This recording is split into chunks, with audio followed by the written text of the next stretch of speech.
Hello folks, I am the old sergeant, and I'm not going to be wearing my veteran's vest for this one. Former Secretary of Defense General Jim Maddis made a statement recently. Let me read it. Donald Trump is the first president in my lifetime who has not tried to unite the American people. Doesn't even pretend to try. Instead, he tries to divide us. And he said of the situation that it makes him angry and appalled. General Maddis is a virtue-signaling moron. I'm sure this makes him popular in the Washington cocktail party circuit. Let me talk about a couple of Democrat presidents. Let's start with Johnson. President Johnson. We had the Civil Rights Act of 1964 that he gets credit for.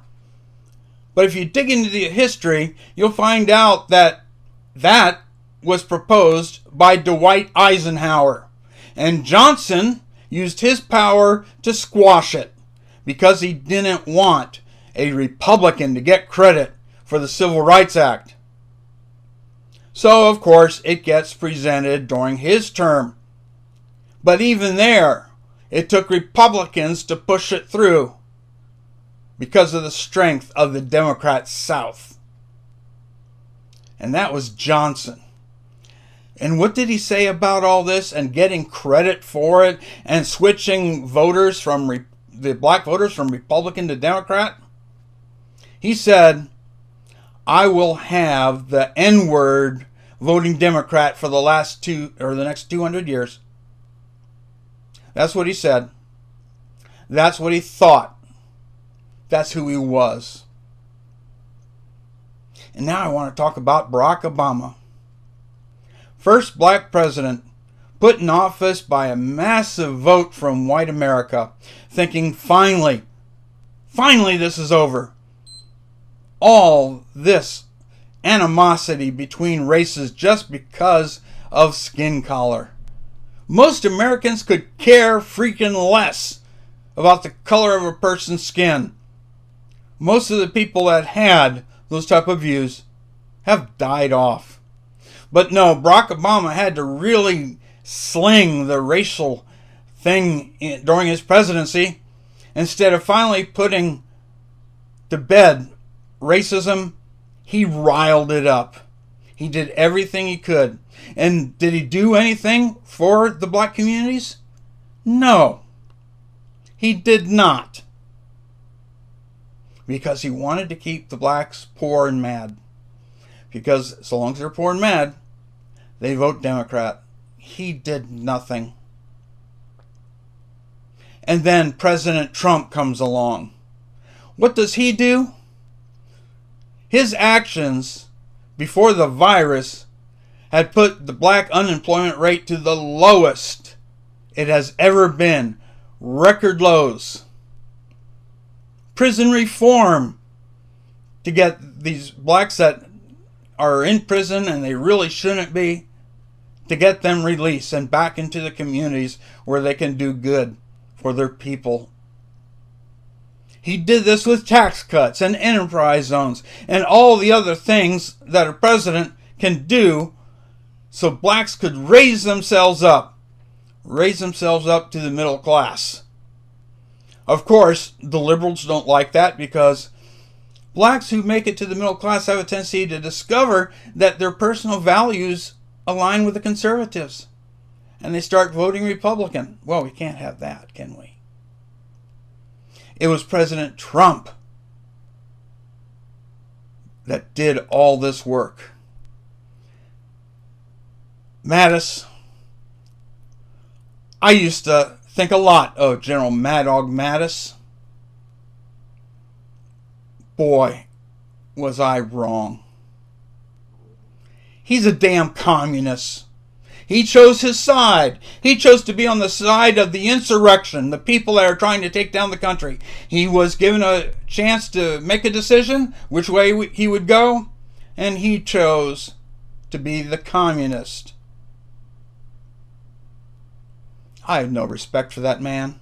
He is not fit to polish the boots of the lowest private. He's a disgusting human being.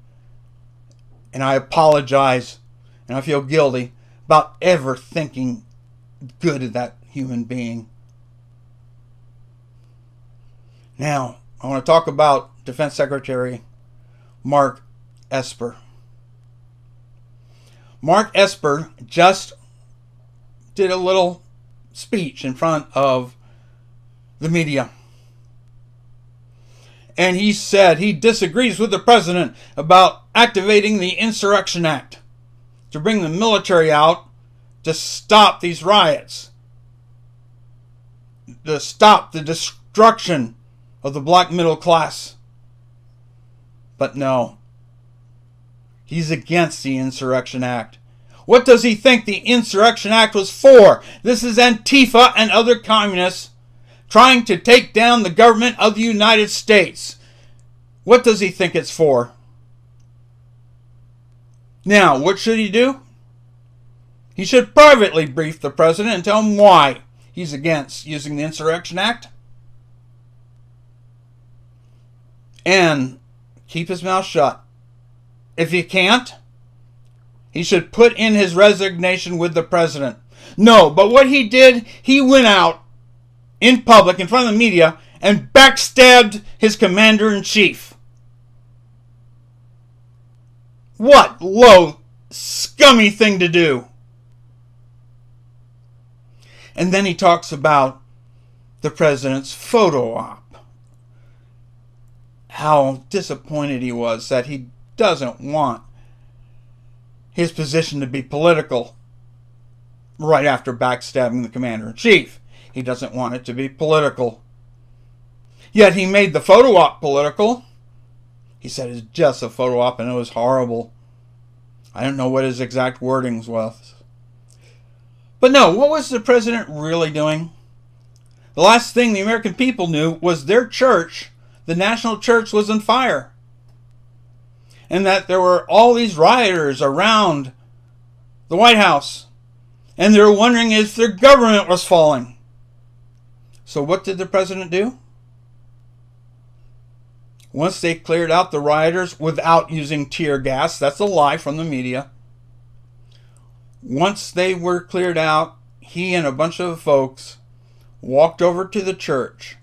And the president held the Bible up to show that the national church was still there and the government was intact. It was obvious what the president was doing, but apparently not to Mark Esper. He should be removed immediately. He should not be Defense Secretary of the United States. I hope by the end of the day he is gone. Because we don't need people like him. And I just wonder, what's his motivation? Is he a communist? Is he one of the folks that infiltrated our government? Infiltrated the military? Is he part of the insurrection? I don't know. But his actions tell me everything I need to know. This all breaks my heart. Ladies and gentlemen, I'm the old sergeant. Stay informed, prepared, active, prayerful, and as always, stay vigilant.